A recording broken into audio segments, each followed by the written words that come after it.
So very warm welcome on a wonderful, rainy, lovely evening here. And thank you very much, Rohit, for being here.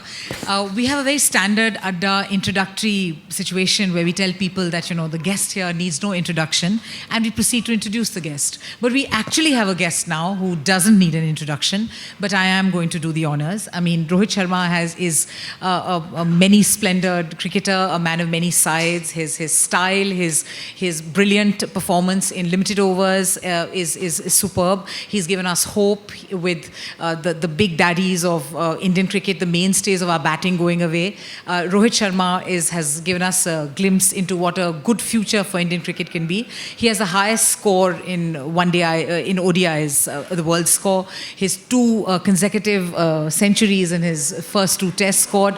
I can just go on and on. So thank you, Rohit, for being here. And I'm very happy to have Sandeep Dwivedi, our national sports editor, with a very fine, incisive and astute understanding of cricket and everything else that goes with it. So Sandeep, why don't you kick off the conversation with Rohit, and then we can draw Thanks, Seema, and thanks a lot, Rohit, for finding some time and being here. I know it's really hectic.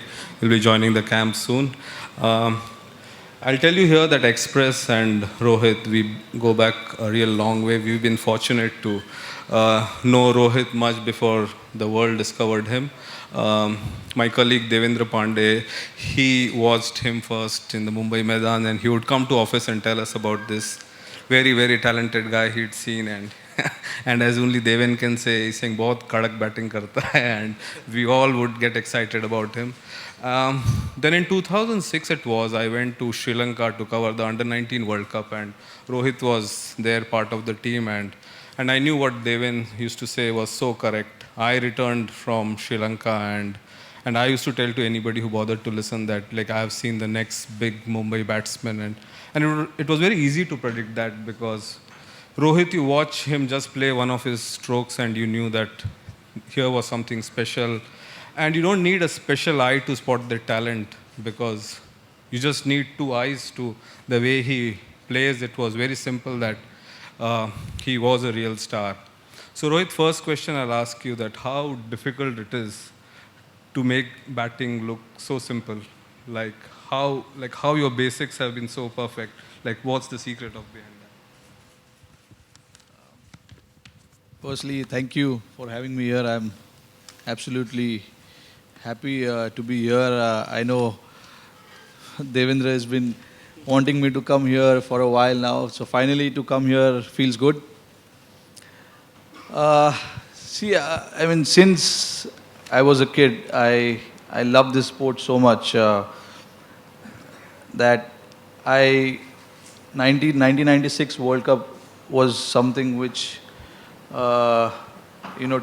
took me away, and that was the time where Indian cricket was having a lot of highs while they were playing, and I saw 1998 what Mr. Tendulkar did in Sharjah. So all those kind of things really inspired me inspired me a lot, and that's how one fine evening I was just having a chat with my chacha, and I just told him, I really feel that I should play cricket, and that is that was the day until till now, I feel that with the help of my family and all the members of my family, they've been a lot of support. But I've always worked on it. It seems to be quite easy when people say that it's the shot you play looks so elegant and it's very easy to the eye and all that. But obviously there is a lot of hard work in it because I started my career as an off-spin bowler. I was never a batsman, so there was a lot of hard work which was put in to become a batsman. My coach Dinesh Lad, helped me a lot in my school days when I was a bowler, and he promoted me to open the innings, and that was the game I scored 100, and from there on, I started concentrating a lot on my batting. So then, from there on till now, it's been a long journey, and it's been a lot of hard work. So I know I have unfinished business here. There's a long way to go, a lot more to achieve. So I'm always looking forward to it. So always, the new challenges arises. So I'm looking forward to now go to West Indies and create some history there as well. Rohit, experts talk about your elbow, your knees, your timing and all that. Have you ever, even playing some gully cricket, ever hit a ugly shot? Do you actually have hit a cross-batted hoik to cow's corner, even in your gully? Was that always the case? You were so correct with your technique? No, not really. As I told you, I was a spin bowler as a kid. Yes, like everyone, I used to play in my backyard with all my friends, school friends, building friends. I was never correct. Even now, I still feel that there's a lot more work needs to be put in my batting. So yeah, I feel it's a long process. It cannot happen overnight, and you cannot achieve anything overnight. You have to keep building on it. That's what I try and do every time. With the help of so many coaches around, good coaches around, we get a lot of advices and a lot of experience as to, we play under different circumstances, and to react to those situations, how to react on those situations, with the help of all these senior players and experienced players. It helps us as well, when you talk to them and when you get to know as to how you need to react. So yeah, I was like any other kid, going and smashing all around. Although I managed, I didn't have good memories of playing in my gully because I broke a lot of windows and there was a lot of chaotic scenes there. So yeah. But Rohit, could it be that you started as a spin bowler, you bowled spin? Did that help in correcting technique and sort of help you? Because you bowled, so you were very clear about how that had to be done. See, yeah, it does help in a way, because when you're bowling to a batsman, you know the tricks. You need the tricks, and you understand what this batsman is weak at. So as a bowler, when you're batting, you have to think like a bowler, and when you're bowling, you have to think like a batsman. So it does help in many ways. Very early in your career, Rohit, you were very confident, and you said that you didn't care about what opinion people had about you. So where did that happen? Where did that, very genuine, robust confidence come in so early? It came actually in a while. It was never there. Once I started playing, I know with this sport, a lot of things comes along. Criticism was one of them, and as a sportsman, you have to accept that there will be a lot of critics around you, which will be talking about your game. And that, after playing for a while, I understood that these things should never let you bother, and you should always be focused on what you have in front of you. So I was as I said to Mr. Sandeep Bhai right now, with a lot of senior players around us, really helped as to how to react to those kind of problems, So yeah, I think as I started playing a lot of cricket, I got mature. I understood how you need to react and how to go forward. My aim was always to look forward, not to look behind, because there will be things which will try and pull you down. But as a cricketer, I feel your focus should be on the job at hand. So I always try and do that whenever I go and play. Yeah. Rohit, in this room, there are many young fans of yours, and there are very few of us who are over the hill. But for those of us who are over the hill, cricket became a phenomenon in this country because of the very big role played by radio commentary. And the big game change that probably happened in the 80s or late 70s, etc., was the entry of TV into promoting cricket. How has that changed? You probably grew up with television guiding you about the game. So how has that changed the game, the presence of the camera, and everything that goes with it? How is the experience? I think it has changed in many ways, in a lot of ways. If you look at when I was young, I was, as you said, we were lucky enough to watch everything on TV. and not to listen on radio. Obviously, if you like, it's a lot of fun when you watch it. What is happening on live at the ground, to see the reaction of the players, to see what is happening exactly, how far the sixes are going, and there are a lot of many other things like the technical aspects of it. So I think it has changed in a lot of ways, and I think it's done good for the country and all over the world. There's this other thing about Rohit. We know Rohit the batsman, but if you talk to his teammates and see, cricket is a very competitive field these days, and there we talks of camps and cliques. But there's this one thing about Rohit. Rohit never gets connected to these kind of stories, and I've heard it from players who say that he is one person who is genuinely happy when they score runs, and even if that same guy he's fighting his spot for. So Rohit, how difficult it is to clap for somebody who could actually taking your place in the side? See, I don't think it's difficult. At the end of the day, all of us are playing for one cause, and that is to win it for your country. Sometimes, it's a sport of 11 players. Not 11 of us can do well at same time. There will be a lot of failures. There will be a lot of success. Like I said, not every individual can perform on the same given day. So you have to accept the fact that you'll have an off day, and on that off day you need to try and contribute in some or the other way. So if you see your teammate doing well on the field, you have to just stand and applaud. In that way, at least you're trying and contributing in some or the other way. So I always felt that way, that no matter what happens, you have to try and contribute. Like when we were kids growing up, we were told that if you get out, your job is not over yet. There's fielding. You can go and take a brilliant catch, change the course of the game, and try and have an impact with your fielding. So that's how I think about the game. So, what are the friendships which you built while playing cricket over the years? You have a set of group, your Mumbai teammates or people who play with you in the Indian team. How many of you can call them as your real friends?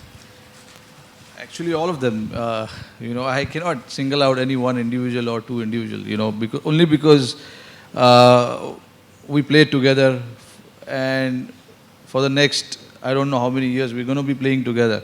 I still remember when I made it to the squad in the Ranji Trophy for the first time. I still know how the feeling was.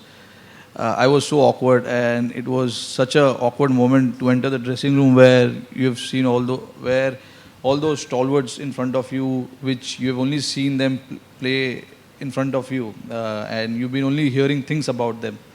So, as a young kid, going into that dressing room was so tough because it was not a friendly atmosphere.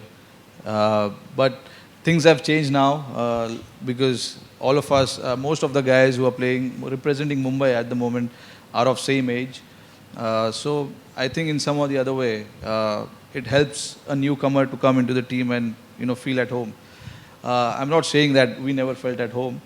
It was just the moment, it was just the feeling that you could sense that after like a few days, you could feel that okay, now I feel that it's like home now, and things have started to fall in place.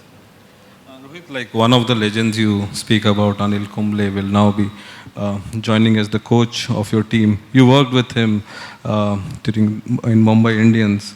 Like, what is it that he brings to the plate? Like, how do you see him as a coach, a mentor, a senior player, even as a player? I was actually fortunate enough to play with him for the last, I think, few months when he retired. I remember in 2008, I was part of the test squad which went to Sri Lanka, and he was the captain. And he always had this attitude of never giving up, which as a young player, is so inspiring. So he is someone who's very inspiring with the way he has played his cricket, and that's what he's trying to do. He's trying to inspire people and to try and take up the challenge which is lying in front of you and react to those challenges. He is someone who will, never give up to whatever the situation is. He'll be always there for you as a mentor, as a coach. He'll always be there to help you. I have 2 years of experience with him with Mumbai Indians, and I know the kind of stuff we spoke about because I was the captain, and obviously he was coach and the mentor of the team. So I got to learn a lot from him because his thinking about the game is so different from rest. So it just amazes you that the kind of stuff he talks about and what he brings to the table is just absolutely brilliant. What's that one thing he always stresses on when in those team meetings which you had with him? Just fight till the end. You have to keep fighting, no matter what. If the game is slipping away from your hands, just don't give it till the last ball is bowled. Because if you must have noticed his career, the way he has played his cricket, you will get that feeling that he was someone who will never let it go so easily. So that's the kind of message he wanted to send across, and that's the kind of message we also got as a young player. So, which is very inspiring. Rohit, is there a difference between a foreign coach and an Indian coach, or is much made of that? Does it depend on the individual, or would the team be much more comfortable with an Indian coach? See, I don't think there's any difference. At the end of the day, they are just here to help us. If you look at when Gary Kirsten came over, we were comfortable. We won the World Cup, and we became number one in the test rankings as well. And now for the past 2 years, we've been working with the Indian support staff. So I don't see any difference. It's just the mentality of the people to talk about that, foreign coach brings something else to the table, or he's different compared to Indian coach. But as a player, I never felt anything like that. I felt that, at the end of the day, they were there to help us become a good cricketer and to help us in whatever we want to achieve. There's going to be this other big change. We're going to be playing day and night cricket. The pink ball is meant to be entering probably later this year in a home season. How do you see that changing the game? I mean, the pink ball's obviously going to move a lot faster, Sandeep. I mean, things are going to be very different. So how will that impact on good traditional test cricket? I think it's still early days to talk about it, but talking of pink ball, I happened to watch the test match in Australia when Australia played against New Zealand, and it was quite entertaining for the people to watch from the outskirts. But what I saw as a player was for the batsmen it was challenging, and for the bowlers as well it was challenging as well, because no one were used to pink ball before. So to be able to playing with the pink ball and to be able to play with the pink ball and doing exactly what you want to do was always going to be a challenge. But I think those guys did really well. And in terms of I think making it, I don't know how it's going to be in India, because there's been a lot of talks about it, but it's, as I said, it's too early to talk about it. I don't know. But I'm looking forward to it. It'll be quite interesting to be handling the pink ball. In the Kerry Packer days, Imran Khan used to wear this massive T-shirt saying "Big boys play at night" and all that, had all kinds of things around it. But is day and night Test cricket going to be different from regular cricket? It will be. You're playing under lights. There will be. I hope there will be a lot of people to watch as well. And we want Test cricket to be as interesting as it was 20 years, 25 years ago. And I just hope that this idea of pink ball will be a massive success, and we are there to do whatever it requires. Rohit, there's this other thing. We just saw the T20 World Cup. West Indies win that T20 World Cup here at Eden Gardens. And I remember the last scenes when they were celebrating their win. There was this huge, burly, big West Indians cricketers celebrating the win. And there was this talk about how cricket is now slowly turning into a baseball kind of a hit feast where you actually need this big muscled batsman to. And then you have somebody like you who banks on wrist work, timing, and all those things. In the days to come, how difficult it will be for your school of batting to survive in this whole T20 madness of scoring sixes all the time. And this, what you do is something which really requires major skills than muscle. So what do you have to say on that? I genuinely feel it's up to an individual strength. All those West Indian guys are, we all know they are absolutely strong. They are, all of them have immense power. They rely a lot on their power. But see, I don't think it's played with power. You need a mind, you need skills, you need a lot of hard work as well. So I think with a lot of Indian guys, I mean, if you look at it, we are not that strong if you compare West Indian and Indians physically. So yes, if talking about me, I think I try and do a lot of. I rely a lot on my timing, only because I feel even if you hit 100 yard, you're only going to get 6 runs. So if the boundary is 80 yard, you just try and hit 82 or 85, you'll still get 6 runs. So I feel it that way. Hitting longer sixes, yeah, it's good to watch on TV and people enjoy that a lot. But at the end of the day, you have to produce result, and maximum results, I think, is produced only when you try and play to your strength. So we try and play to our strength. We know, what sort of strength we've got and what sort of weakness we have. So I think it's equally important to understand that, and I'm sure all of us, playing for Team India, they do understand. We do have a lot of guys who are powerful and use their strength to maximum. But I think most of us, if you look at it, at the end of the day, you want to produce maximum results, and that can be only done if you use your strengths well. Rohit, will talk about your 264 now, your highest individual ODI score by anybody. I have some stats here which says that you scored your first boundary in the 8th over of the innings. 20 balls, you scored 6 runs. After 92 balls, you had hit your first 6, and you finished with 33 fours and 9 sixes. Like, say, how do you space out this kind of innings? And that was the game you were returning. You had an injury. So what works for you? Is it like, I'm sure you were out of touch and then suddenly you were in the touch of your life? Like, how does this pattern work? Yeah, I was absolutely out of touch, to be honest. 3 months I didn't play any cricket. Finger injuries are always tough because that's how you hold, with your fingers you hold your bat. And if you don't have 100% strength in your fingers, you feel a little uncomfortable. And, I was somewhere down the line, I was, thinking that something is holding me back. I don't know what it is, but it's my finger, or am I nervous, or there was a lot of questions which were popping up. But then I thought, okay, I just need to go and play my game. I won't think about injury. I won't think about what happened in the past 3 months. I'll just go. It's another game, and we have to win this game.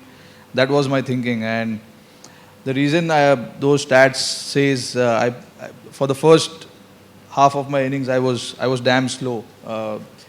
That was only because I was trying to get into the groove of my innings, trying to feel the ball, trying to feel the innings, because playing after 3 months is never easy. And me being an opener, I have to face the first ball, so I have to be at my best. I have to be ready. I can't be not 100%. So there were a lot of things which were going around, but I kept telling myself that just take your time. So that's what I did. I took my time. And I still remember after getting in, after 264, Duncan Fletcher came up to me and he said, you could have easily scored 300 because the first half of your innings you were too slow. I said, okay, you want 300? I'll try and get it next game. But you could see that, the expectations of people keep rising and rising. It will never stop. And it's fair, to be expecting so much is not bad. As a cricketer, as a sportsman also, I scored 264. The next game I thought I should, try and do better than that. So that's the kind of, thinking we also have as a cricketer. But yeah, and then, as you said, once I scored my 100, I was pretty relaxed, and then I kept going on and on. But these 33 fours is something interesting, as in like the last 200 you score, you hit more sixes than you hit here. This is almost like a Sehwag kind of a pattern to the batting that day, especially because Sehwag would hit six as 94 and score 100, and people will remember the sixes. But most of his earlier runs were ground strokes. Had you ever had a chat with him about these big scores and how to build a big innings? Yeah, I'm sure all of you all know about him. When you go and talk to him, he's only going to say, just see the ball and smack it. He's not going to get into the detail of it as to how you need to plan your innings. He just see the ball and smack it. Make sure you get 100, 200s and 300. So but I was also fortunate to see him bat at the other end. When I made my debut in 2007, he was at his prime and he was batting, the way he was, the first half of his batting was always something which I always wanted to learn, because that's the new ball and it's quite challenging for an opener. So I was always interested to see how he does it. And from ball one, he was, his thinking was only to dominate the bowlers. He never took a step back and thought, okay, he's bowling well, let me give some time and then I'll start playing my shots. He was never like that. He always thought, okay, if the ball is there, I'm going to hit it, whether it's first ball or last ball. So that is the kind of thinking he had. And not every batsman or people can do that. You have to, like I said, you have to stick to your strength, and that was his strength. And my strength is obviously to analyze. I analyze the conditions, the bowler, and what is happening, how many runs we need, and all that kind of things. Rohit, now coming back to your captaincy, you were captain of Mumbai Indians and were quite young at that point. As a captain, you need to take these very tough decisions, like it comes to dropping players, and these are really tough calls. So, what is more difficult, dropping a good friend or dropping a big international player in your side? Like, how do you convey these messages to these real big stars? No, it's a tough job, believe me. To go and tell that you are not playing this game, it's a very tough job. I don't know how these captains do these things. MS did it for such a long period of time.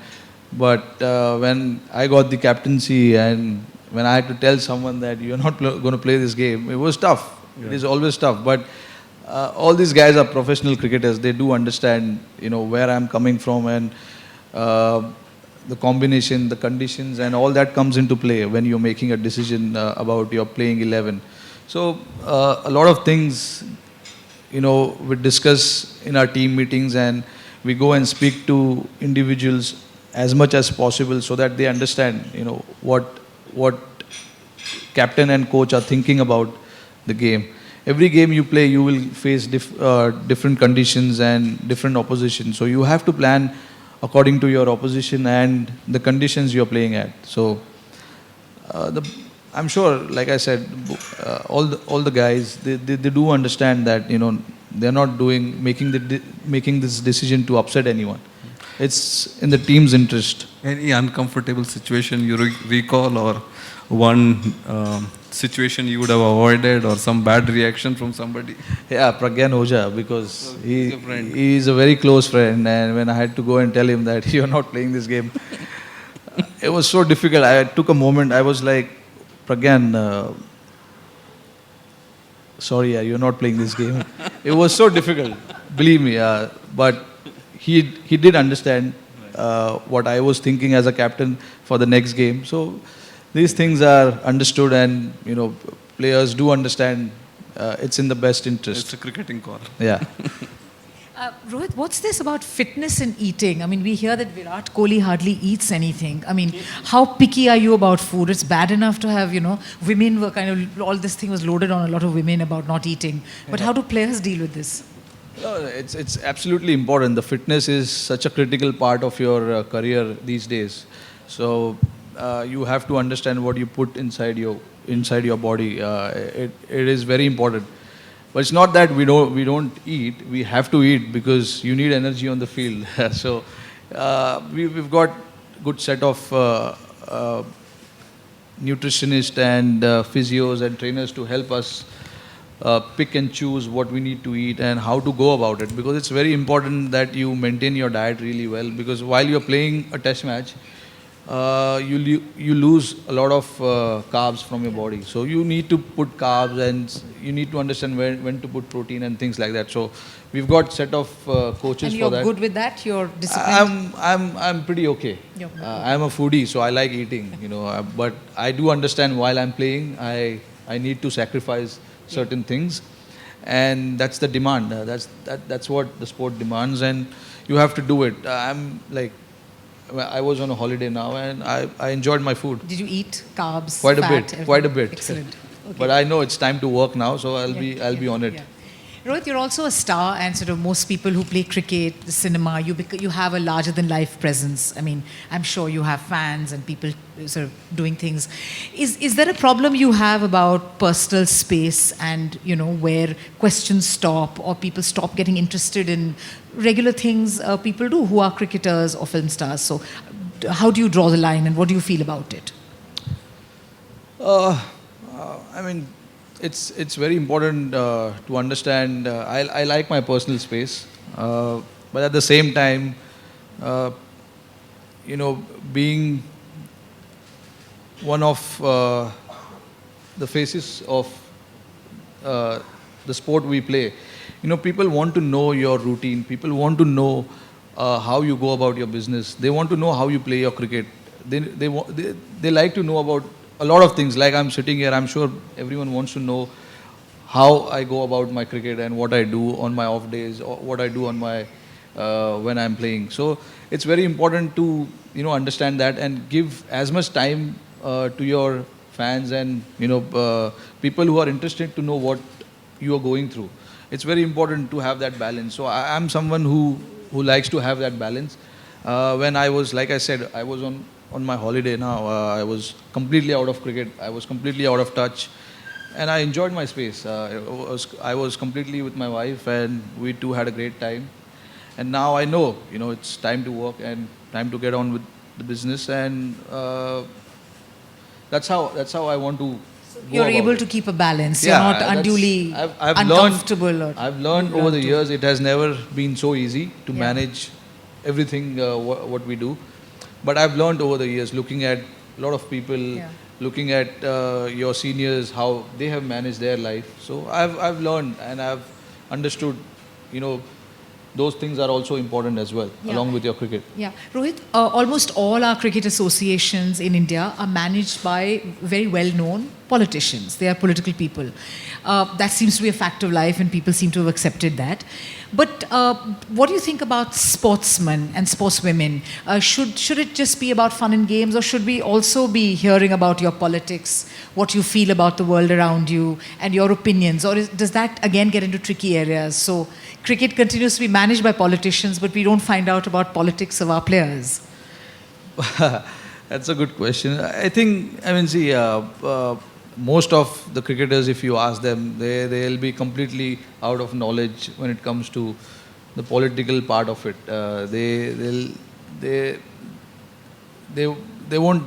They won't be as much interested as the other people. So I think even it's the same with us, same with me as well. I do understand how important this political life has become, and it's very important. You have to, like I said, you have to give time to everything, and you need to understand everything as well. So you're okay with? I'm okay actually. I'm a very balanced, easygoing guy. I don't worry about things like he said. like that was his first point when he started off. So I'm pretty much what he said. Okay.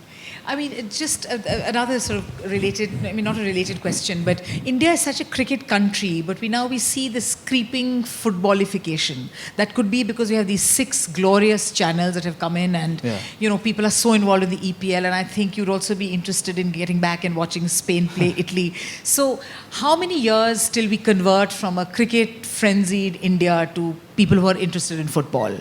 Will football ever have that place? I think it should. It's such a lovely sport. I just experienced it in France when I was. Yeah, I was there at one of the game, and there's so much passion about this game, and I'm sure in India as well. It's growing as the year goes by. I think football is being taken to that level. I understand it's going to be a while before it reaches the level where cricket is. But I'm sure a lot of people who are trying to bring the football up as well, they know about it. And it's going to take years. But I'm sure, with all the people who are trying to promote football, they do understand that. And it's, like I said, it's such a lovely sport. I think, a lot of importance should be given to football as well. And we know that now with ISL and I-League and a lot of the other league which is coming up now. We will see the football being reached at next level, and not to forget the World Cup 2017 under 17 World Cup in India. That will be a big change in the football world in India. Yeah. Sandeep, as we've blabbered on for so long, shall we just give other people a chance? And I'm sure they want to ask Rohit things, but may I request each of you to please introduce yourselves before you pop the question. Hello. Here, Rohit. Yep. My name is Sanjay Muthal. My question to you, first of all, great fan of yours. Thank you. I don't think anybody can time the ball the way you do, and it goes for 6. I haven't seen at all. There was theory in the past that only left-handers were very elegant when they used to hit 6. You defied that logic. Thank you so much. Every format of the cricket, you have centuries against your name. 2 double centuries in limited overs, only you have done. I wonder what else do you need to do to get you a place in the playing 11 in Test cricket as often as you should get. It completely defies my logic that I don't see you many times in the playing 11 in the Test cricket. Do you have any thoughts why this is happening? No, I mean, I've got no one to blame but myself, because I don't have any enemy. And yes, I do understand where you're coming from and your point, what you're trying to make. Yes, at the moment, we all know there's a lot of competition for that spot. And I know that I need to work hard, score runs, as many runs as possible, because a lot of the guys who are competing for that spot have scored runs. So I know that it's not going to be easy for me. Nothing has come to me easy. I have to work my way towards it. So I'm prepared for it. I am prepared for whatever the challenge is in front of me to go and grab that spot. I know that it's not going to just come to me like that. I have to work and get that spot. As I've always said, Test cricket is my priority and the first priority. And I'm working towards it. And let's hope the coming few season and the coming few series will change things around. I sincerely hope. I think the way you have been used in the past as floater in the team, nobody else has been used like that. Despite that, you give all your 100%. Then you still don't get that recognition. Something worries fans like us. We agree. Yeah, I mean, I understand that. You're absolutely right. I mean, I have always been a team man, and I want to bat wherever my team captain or my coaches ask me to bat. That's what, the players, that's what an individual should be. I was never an opener. MS Dhoni, one fine night, he came and spoke to me that you have to open the next game. And I said, yeah, why not? I'll try. And I did pretty okay. Even now in Test cricket, it's the same situation I was in in the ODI cricket. The first 3 years, first 4 years, in fact, I never knew where I was going to bat, and it's happening in Test cricket as well. But I'm sure, like I said, the next few series, things will change, I hope. Thank you. Rohit, there was a time where the journey from domestic cricket to international cricket, a lot of players from India used to struggle, and maybe only 1 in 2 people who moved from domestic to international cricket actually made it big in international cricket.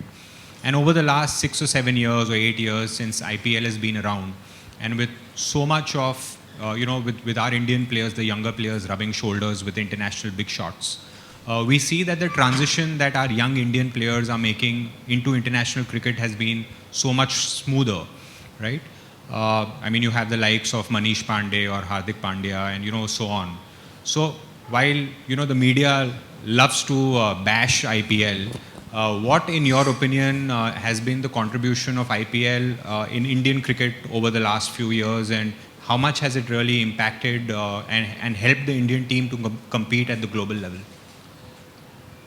I think IPL has helped each and every one of us massively. When you talk about skills, when you talk about the attitude of being fearless, IPL has taught us that.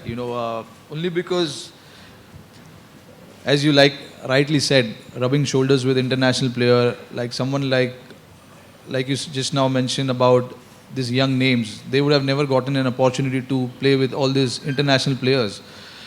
And to be able to play with them now and, getting that confidence with them, it's so important. So, when these guys come and play now, you see the completely different individual when they come and play at the international circuit.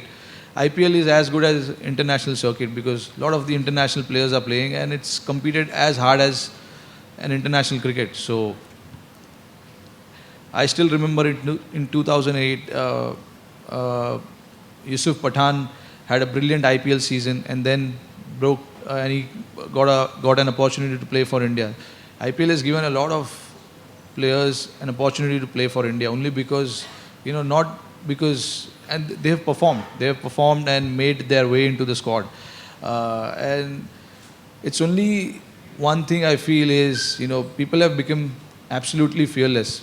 Playing IPL has helped them a lot because we were not so used to playing with all these international players before. Now, having them around, joking with them, sitting, sharing dressing room with them makes a huge difference. You just feel like you're one of them. So it helps in many ways. And it will keep growing on and on. I'm sure for the next few years as well, you'll see many young faces coming up and going and playing fearless cricket. Rohit, I've been watching Indian cricket, as you can see from my face, for over 50 years. Okay. And I have to say first, before I ask you a very difficult question, that G.R. Vishwanath, Sandeep Patil, Sehwag, Lakshman, and you are the memories I'll carry to my grave of top quality Indian batting. Oh, because of the way you bat, not the runs you score. Thank you so much. Of course, you've scored plenty of runs. I have a difficult question. You're a batsman in a team, as you said, stacked with batsmen, with a new captain who is interested in getting results at home. Yeah. Sometimes perhaps at the expense of batsmen, because sometimes he plays the 5-bowler theory, even at home, and sometimes he has wickets for you gentlemen to bat on, which you might remember in Nagpur you scored 2 in 28 balls, which is hardly fluent. But what do you as a batsman have to say about home conditions being so unfriendly to yourselves, where the top score in the match was 40 by Murli Vijay and there were about 330s? Is it fair on all of you to make your international careers based on such batsman unfriendly conditions, apart from maybe Delhi in the South Africa series? Difficult question. That's firstly I must say your memory is really good to be able to remember Numbers. how much I scored, how much I played, how much I scored with how many balls. It's So thank you so much. No, as it's absolutely spot on. I think it sometimes backfires you as a batsman also when you play on those type of wickets. But as a group, as Team India, we decided that we want to dominate this series, and the first way of domination was to use our home advantage, which every team does all over the world. We go to Australia, they are not going to give us what we want. They will prepare pitches according to what they want. South Africa, England, anywhere you go. So, firstly, I don't understand why there was so much issue made with the conditions. It's the home condition. We have to use it. And as a group, we all sat down and we decided what are we going to do with the pitches. We knew that it's not going to be batsman-friendly wicket.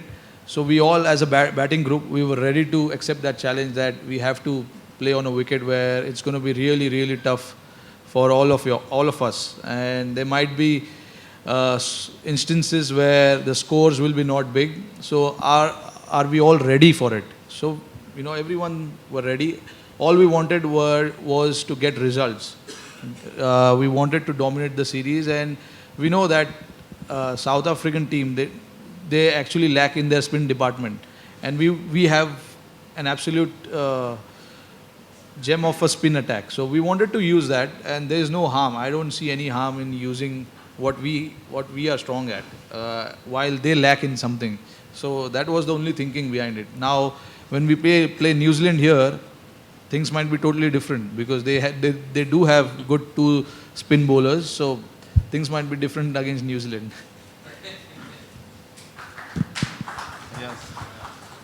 Hi, Rohit. Hello.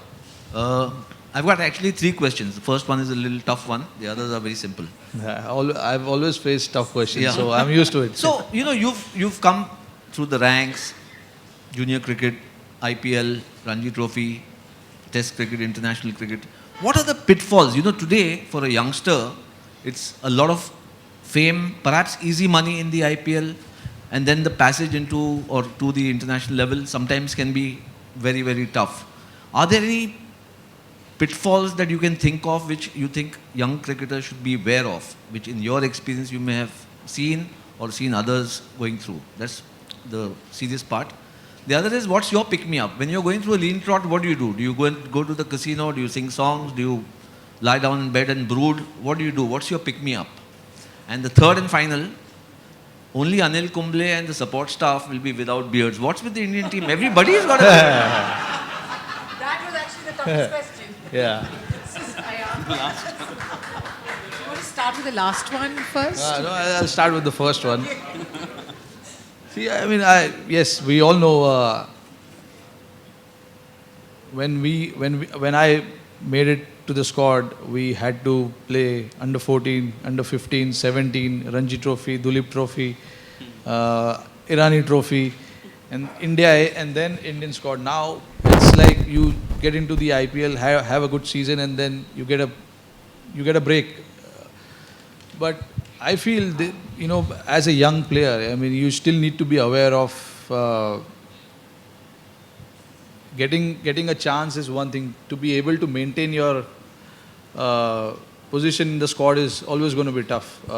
If you don't have baggage of runs behind you, it's always going to be tough. So I still feel a lot of these everyone should be focused more on the domestic cricket of India, score lots of runs. IPL is there. IPL will help you to get where you want to.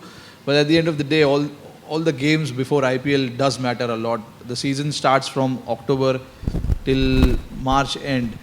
So those games, you have to score heavy runs and have to have that experience of first class scoring those runs in first class cricket as well.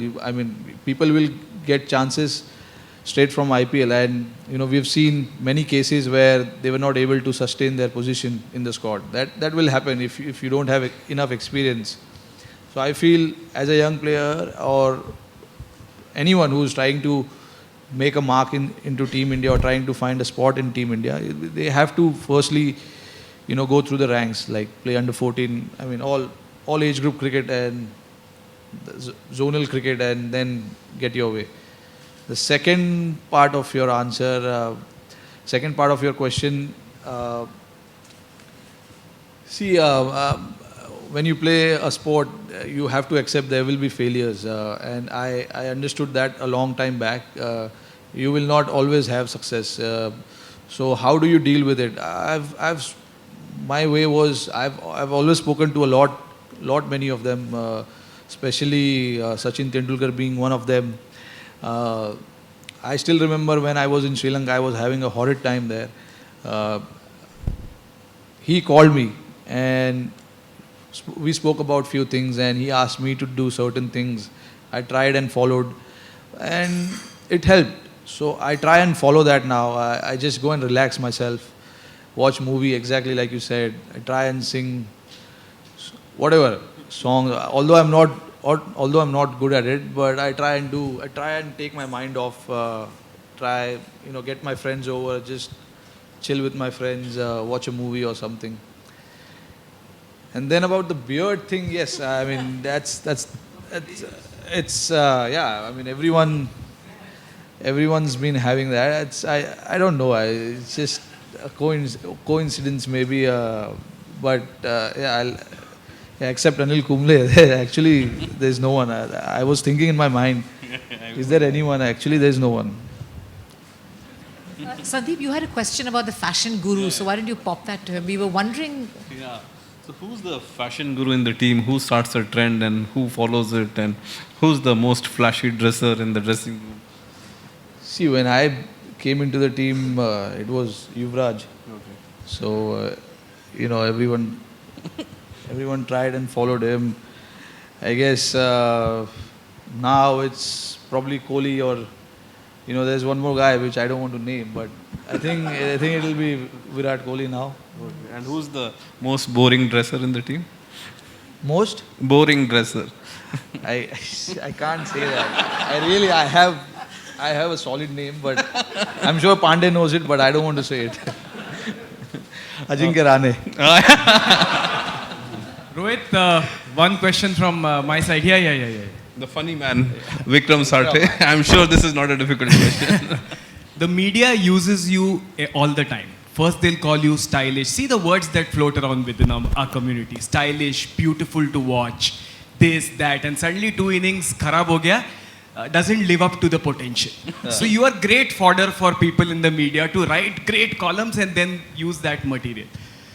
And this happens with all good-looking players. Good-looking players don't do well, we love it. Do you sometimes feel कि ये काय का talent यार? I wish I was a lesser good-looking player so that whatever I would have done, it would have been rocky. Do you sometimes get frustrated by the word talent? In fact, I have spoken about it, that I was never talented, because I started my career as an off-spin bowler. I was never God-gifted.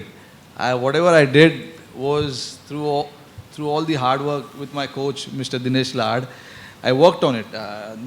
Nothing came easy to me. Like I said, I was never a batsman. I always was a bowler for the first 3-4 years of my career. When I started at the age of 11 till about 13-14, I was more of a bowler, someone who can bat in the end. It was like that. But then now, I mean, it's like you said correctly, I've given a lot to many people to talk about.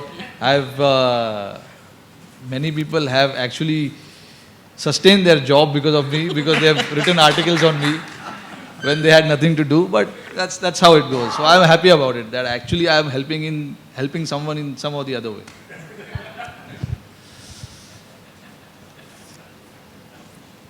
There are some younger fans. I wonder if they want to ask something.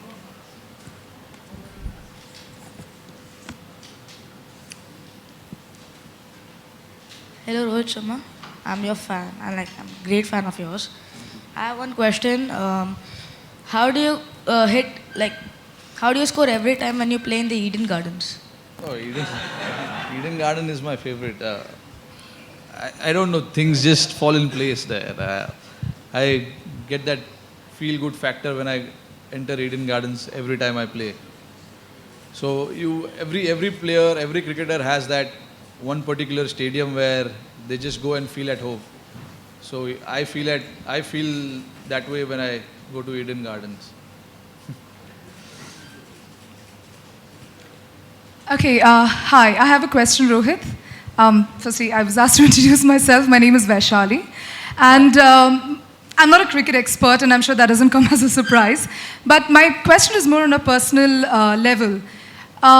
Considering the competition that's around at your age and youngsters, and we keep on hearing a lot about people who are giving up and finding it difficult to face the competition and just face what's coming their way.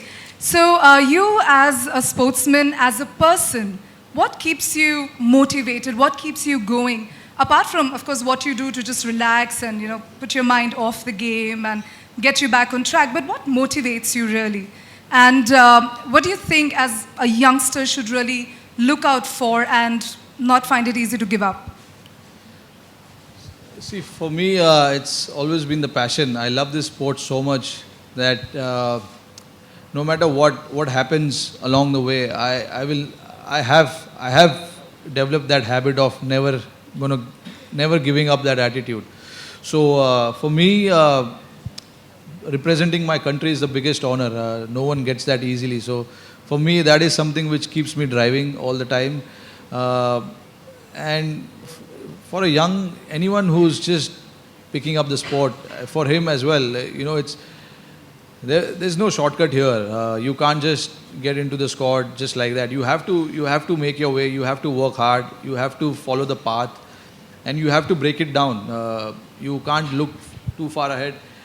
A while ago, I was just talking to him about Mumbai cricket. I was not talking to you about India international dressing room. I was only talking about Mumbai dressing room only because that's how I was thinking when I was young. I only thought about playing for Mumbai. I never thought that I'm going to represent India because I always wanted to play for Mumbai because Mumbai was something which, representing Mumbai was something which I always thought is going to be a huge honor for me. And obviously when you reach that level, you will always look forward. So the next step for me was, representing myself at zonal and then India at the national level. So I never had that thought, to be honest, of giving up the sport because like I said, it's something which no one gets easily, and I always dreamt of playing for India, for the country, and I have that opportunity now. So I want to make the most of it. Every time I go onto the field, I think that I'm representing 1.2 billion people. That is something which keeps me driving, and we know that there are so many people cheering for you, wishing you all the luck, and they are behind you. So I'm never going to give that sport easily, give up that sport easily, where there are so many people backing you and behind you. And also for someone who's young, just needs to, like I said, he needs to make his way, needs to work hard, no shortcuts, find a route, find something where where he will be uncomfortable doing it, but he has to do it. That's the way it is. There will be no easy, so you have to work your way. Hi, Rohit. Hello. My name is Adil. Hi. Hi. I just wanted to ask, how did you find your last coach, Ravi? Was he a tough, motivating one? And are you going to be missing him now that he's not there? And the second question is, how many hours do you spend in the gym? Like we hear Virat spends 4 to 5 hours. So those are my two questions. Yeah, the first question, of course, we will miss Ravi Shastri because he was a big influence to Indian cricket for the past, I think, 18 months. For the last 18 months, he took up the job, he took up the responsibility when we were in shambles and we lost the series 4-0 in England. And then he came up and as soon as he came, he just created a positive atmosphere around us. And he's someone who's known to be absolutely positive person. And that was the reflection.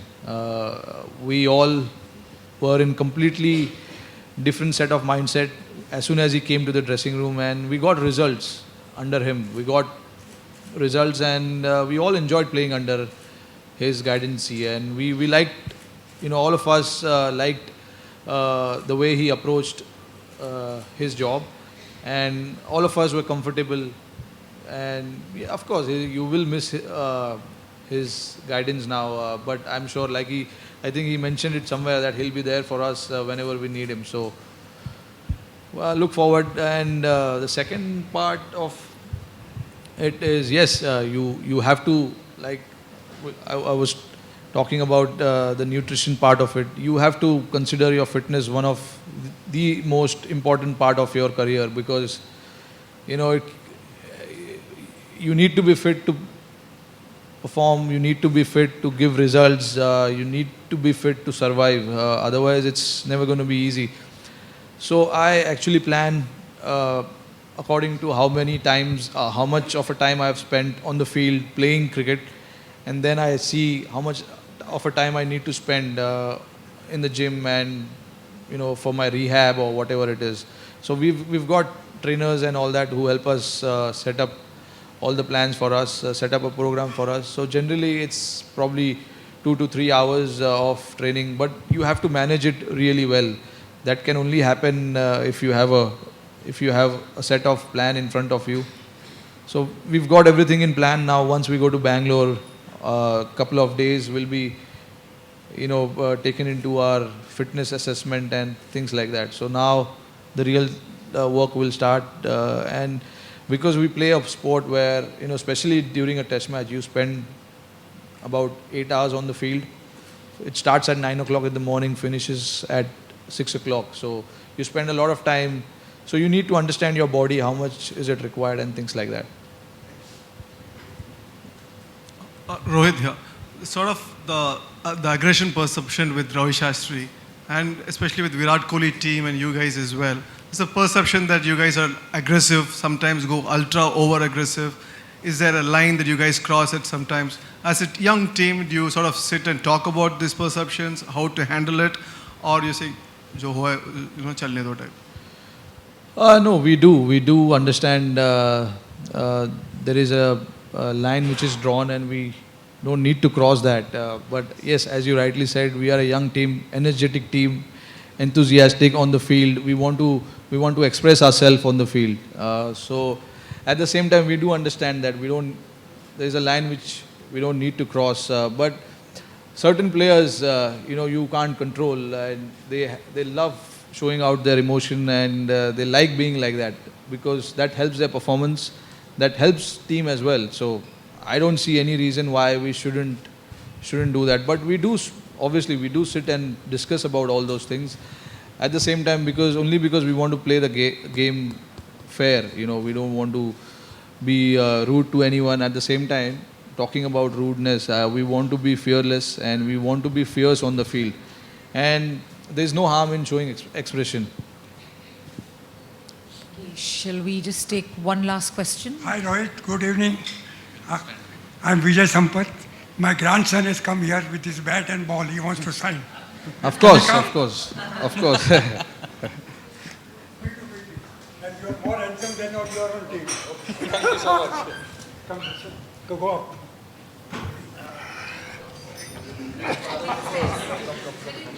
Stairs se aa sakte. Go on the stairs. We have come from all the way from you to meet you. Oh, okay. Thank you. He's Jason Sampath. Oh, wonderful. His father played for Bombay under 15, 17, 19. Jai Sampath with Amul using the from Gavaskar. Oh, okay. And Mujhe have this fellow, Apna Jogletar. Still you have come to meet him. You are not saying anything. He's shy. Jason Sampath.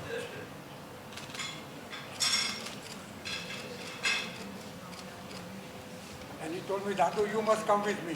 Oh, okay.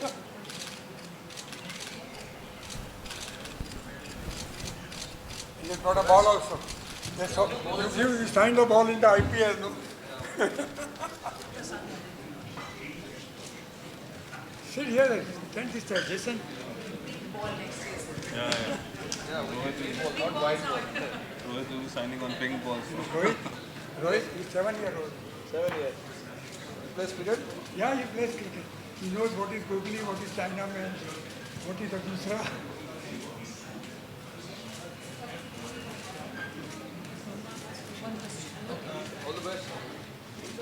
Rohit, all the best.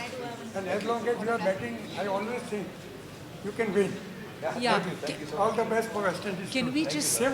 There's one more question. Best of luck for West Indies too. Tell him best of luck. He's nervous. He's Vishnu.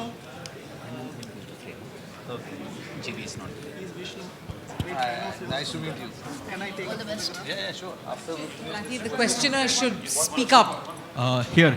Do you have one question? Yeah, one Last. Can we last just take, question. there is I'm here, I'm Spain here. and Italy is... Yeah. Yeah. Thank you, sir. Thank you. Yeah, one last question, please. Rohit, if you can see me, I'm right behind Yeah, here. I can see you. My name is Sonup. I am an entertainment journalist, basically. I remember way back in 2011, I had interviewed you for a men's lifestyle magazine called Mandate. The interview was arranged by Ritika, who was your manager then. I'm interested. She is still. My question is, how did love unfold between you two? You want her to answer? I would love to. No, I see. We know each other for past 8 years now,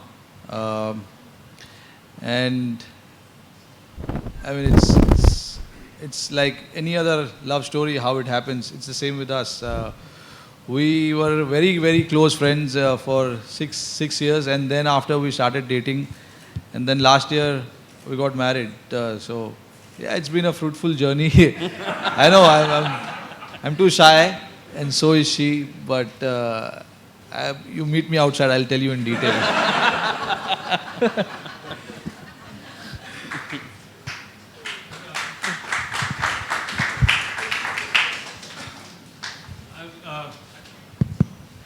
Rohit, a little bit of a personal question, but I was a huge cricket fan.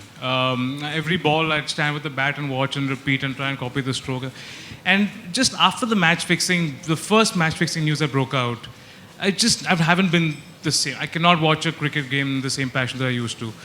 Also, I was a lot younger. But, did you feel the same way at all? And how do you, what do you do to, make us as sort of passionate about the sport as we were, before the match fixing scandal broke out, the first match fixing scandal? Oh, we were dejected as well. Like you, like all of you all, we felt the same way. But I just feel that because of one corrupted individual, not everyone can be like that, and I don't think it's fair to the sport that the sport should be treated like that just because of one or two individual. I think there are so many guys who are giving it everything for their country and giving out and giving their best. So I mean, it was a horrible news when we got to know as well. I was very young that time, and we don't know where cricket is going to go. But thankfully, there were so many other individuals who we knew that they were giving their heart and soul, everything to the country, and that's how I think the people and everyone, I think they had their faith in the team only because there were so many other guys who were giving out everything. Like I said, it's just because of one or two individual. I think the sport shouldn't suffer that way. I think it's such a wonderful sport, and I'm sure so many guys go out and just try and give their best all the time. So it's just because of one or two, I don't think it's fair to the sport to be thinking like that. And the way we talk about it, it's not fair. I think there's so many guys who wants to give it to the country and make your team win. And I know it's very hard to restore the faith, but I mean there are one individual and there's the other 15 of us who go out there and give our best. Thanks. Thank you so much, Rohit, for your time. And I will not hold you back because we'll have to let him go because Spain is playing Italy shortly. So we'll just have to let him go. I'm sure you have many questions and answers. May I request Anand Goenka, our whole-time director, New Media, to please give him a small token of thanks.